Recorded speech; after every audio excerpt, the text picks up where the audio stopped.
जिस शख्स को 10 अप्रैल 2022 को चश्मे ज़दन में पूरे मुल्क में पाकिस्तानी अवाम के खौलते हुए लावे की तरह बाहर निकलने और 20 नवंबर 2022 को वजीराबाद में शानदार मनसूबाबंदी से किए गए कातिलाना हमले में इमरान खान के मौजज़ाना तौर पर बच निकलने में मशीयत इज़्ज़ी के इशारे नजर नहीं आते, उसकी आंखों की पट्टी खुलने में अभी शायद चंद माह लग जाएं। ये आंखों, कानों और दिलों पर लगी हुई मोहरें होती हैं जो किसी शख्स के अंजाम से पहले नहीं खुलती।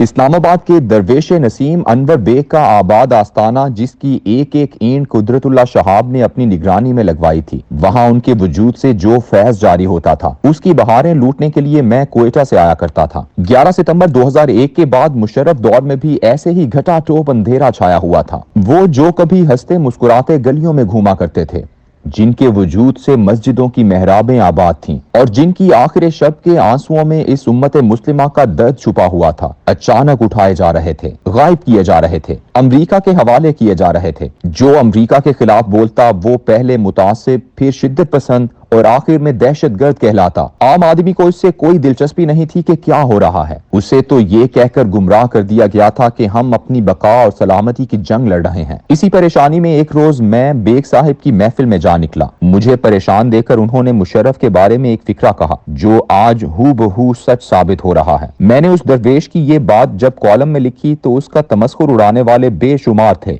बेग साहिब ने फरमाया था, कुछ कश्तियों के नसीब में डूबना नहीं होता, वो मुसलसल तूफान के थपेड़े खाती रहती हैं। कौन है जो आज मुशर्रफ के हाल से वाकिफ नहीं कि मुसलसल थपेड़ों ने उसका ये हाल कर दिया है कि अपने दोस्तों से भी मिलने से इनकार कर देता है।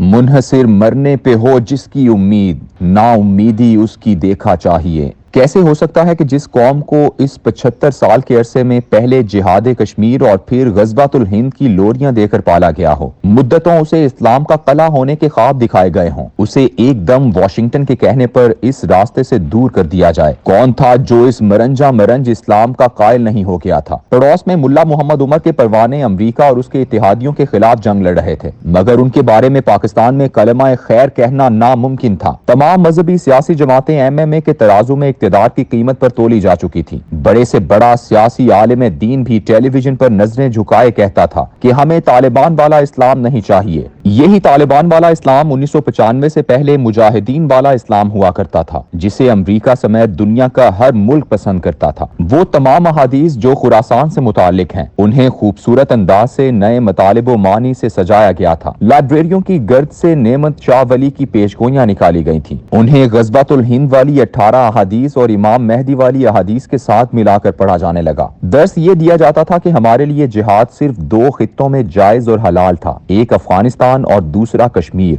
बाकी दुनिया के मुसलमान अपना मामला खुद जाने।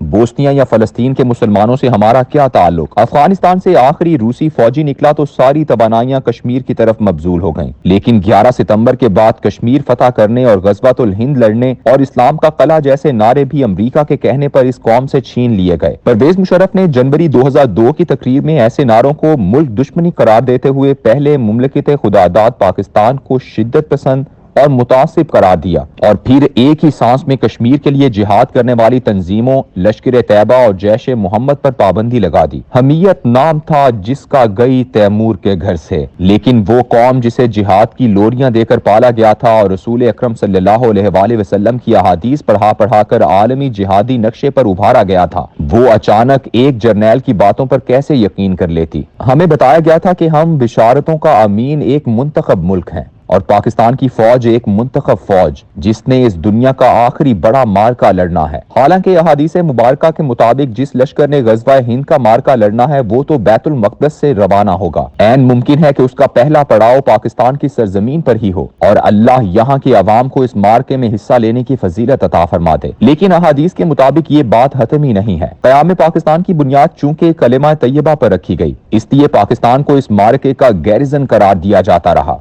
नेमत शाह वली की पेशगोइयों में तकसीम हिंद की पेशगोई से आखिरी मार्के तक के सारे अशार लोगों को ज़हन नशीन करवाए गए, लेकिन चूंकि ये पेशगोइयां हदीस के इल्म से माखूज थीं, इसलिए उनमें भी काबुल, अरब और फारस के मुजाहिदीन का तज़किरा तो मिलता है, लेकिन हमारा हिस्सा सिर्फ गाजियान सरहद, लर्जा जमीन, चो मरकद, سرحد کے غازیوں سے زمین مرکت کی طرح لرزے گی، یعنی اٹک سے پار والوں کے ذکر تک محدود ہے۔ مارکے کا مقام بھی دریائے اٹک کی تحریر ہے۔ روز اٹک ناسہ بار از خون اہل کفار، دریائے اٹک کافروں کے خون سے 3 بار بھر کر جاری ہوگا۔ تھوڑا تذکرہ مغربی علاقے کے مومنین کا بھی ہے کہ ان کے ہاتھ کچھ کارآمد لوگ آ جائیں گے۔ ان تمام پیشگوئیوں، خراسان کی سرزمین کی بشارتوں، امام مہدی کی نصرت کے لیے نکلنے والے قافلوں کی گونج ہمیشہ یہاں سنائی دیتی رہی۔ اقبال کی آواز بھی ایسے ہی بلند ہوئی تھی۔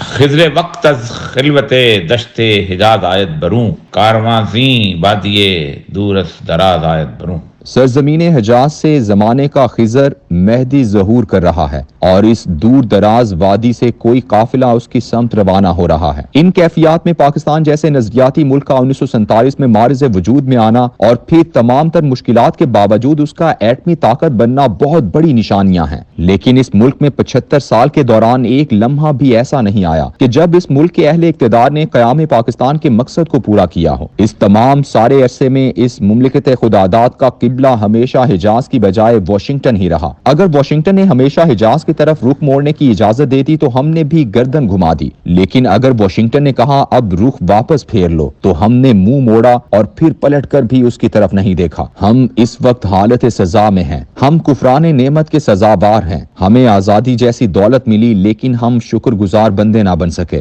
ہماری یہ سزا طویل تو شاید نہ ہو لیکن سخت ضرور ہوگی۔ طویل اس لیے نہیں ہو سکتی کہ آخری مارکوں کا مرحلہ قریب ہے، سخت اس لیے ضرور ہوگی کہ ہمارا جرم بہت بڑا ہے، لیکن اس مرحلے کی بھٹی سے یہ قوم اب کندن بن کر ہی نکلنے والی ہے۔ 10 اپریل 2022 کو اس قوم نے باہر نکل کر اس بات کا اعلان کیا تھا کہ ہمیں 75 سال سے واشنگٹن کے کہنے پر نچایا گیا، لیکن اب ہم نہیں ناچیں گے۔ عوام کا یہ اعلان میرے اللہ کی بہت بڑی نشانی ہے اور اس نشانی کا تسلسل یہ ہوگا کہ اب اقتدار کا تاج بھی اسی کے سر پر سجے گا جو واشنگٹن سے منہ موڑے گا۔